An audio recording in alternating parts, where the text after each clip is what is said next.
Hi everyone, today I'm going to be decorating mini cakes with fresh fruit and whipped cream. I took my chiffon cake recipe and made 3 additional flavors. So we have matcha, and we have ube, and one more, we have chocolate. Okay, first I'm going to take a minute to explain what type of cake I'm making. And these are my mini cakes, so they measure about 4 inches in diameter, and I bake them in a silicone mold. These are variations on my vanilla chiffon cake, and that foundational recipe is a few videos back if you're interested in the detailed process. As I get more proficient with writing baking recipes, I've learned to add in these secret backdoors so that I can turn one recipe into many different flavors using just a couple ingredient swaps. I guess it's not a secret anymore if I tell you, but let me show you. I purposely put cornstarch in my chiffon cake recipe because that adds body to the cake without adding gluten, which can make a tough cake. I can now sub in another non-gluten forming starch, such as matcha, to make a matcha chiffon. And I did the same thing to make a chocolate chiffon. I subbed out the cornstarch for Dutch processed cocoa, and I also subbed water for the milk. And for ube, it was a much easier modification because I only had to swap out the vanilla extract for a good ube extract, which offers flavor and color. Because I made these cakes yesterday, I'm going to just store them on my counter with some plastic wrap. So here's how I did that. I take small squares of parchment to separate the rounds, and I stack 6 of them, and then I wrap them gently to keep the air out and the moisture in. So a while ago, I drew up what I wanted to do, and I knew I had to have some cut strawberries and mangoes. And for these, I used these tiny metal cutters to cut out pieces from slices of fruit. Then I just chopped up the remaining fruit to use as filling. For the whipped cream, I used my whipped cream recipe stabilized with full-fat Greek yogurt and some vanilla bean seeds. I'll have a recipe for that below this video if you want to make it as well. It's definitely my favorite for fruity cakes. Okay, to begin, I'm going to need something to place my cakes on, and you can use little pieces of parchment or even flattened cupcake liners, but I have these little paper coasters that work well for 4-inch cakes. The acetate that I'm using here is 4 inches tall, and for 4-inch cakes, you're gonna need about 13 inches or about 33 centimeters in length to encase the cake. So I put down a little bit of whipped cream, and then down goes my first layer. And I use that first layer as a guide to kind of situate the acetate for the cake. Then I use a small piece of clear tape to secure it. Now I'm going to take my little fruit cutouts and arrange them along the sides of the acetate. They're going to stick if they're still a little bit wet.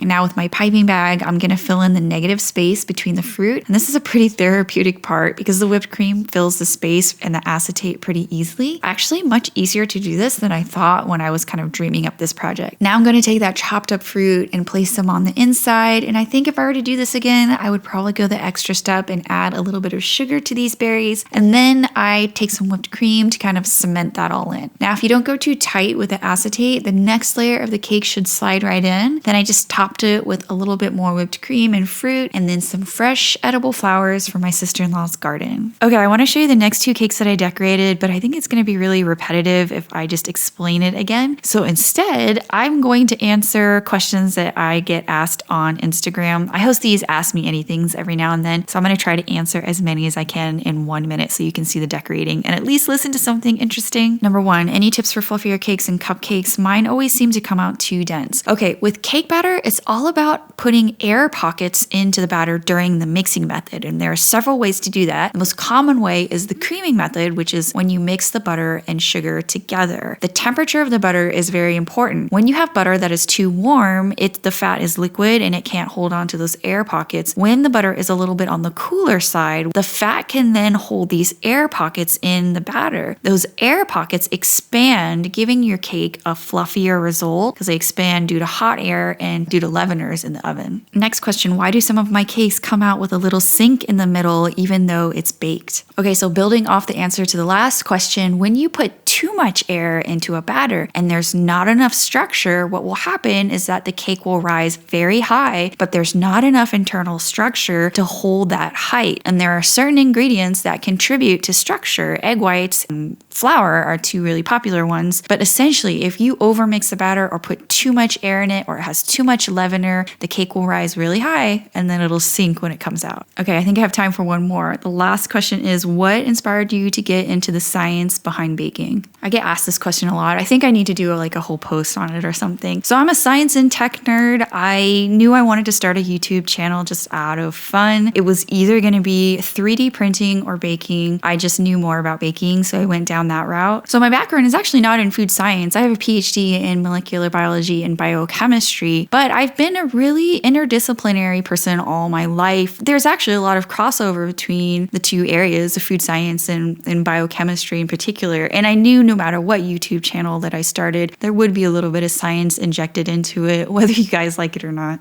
Okay, so I put them in the fridge hoping that they would kind of firm up. Oh wow, that's pretty decent. It's not as bad as I thought it would be. Slide it up this way. Let's slice it open. Oh, this isn't gonna be pretty. Oh, that was not good. Let's take a bite. Oh.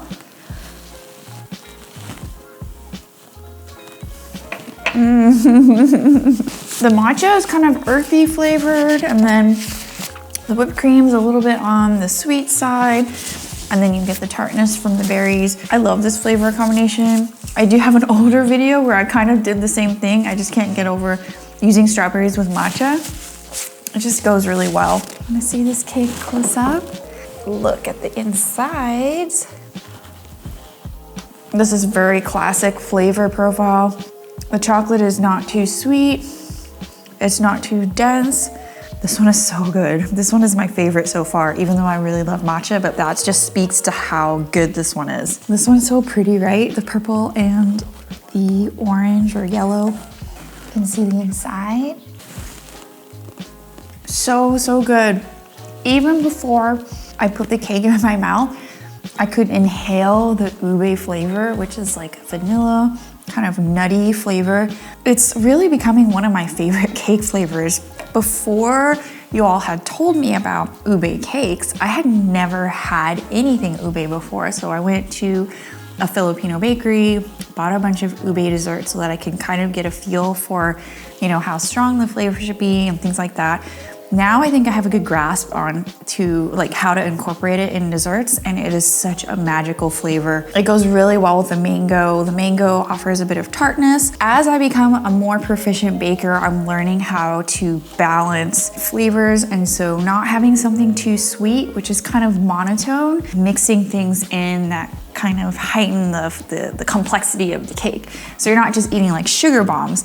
And all three of these are really good examples on how to use tartness in cakes. And it really does bring your desserts to the next level. Wow.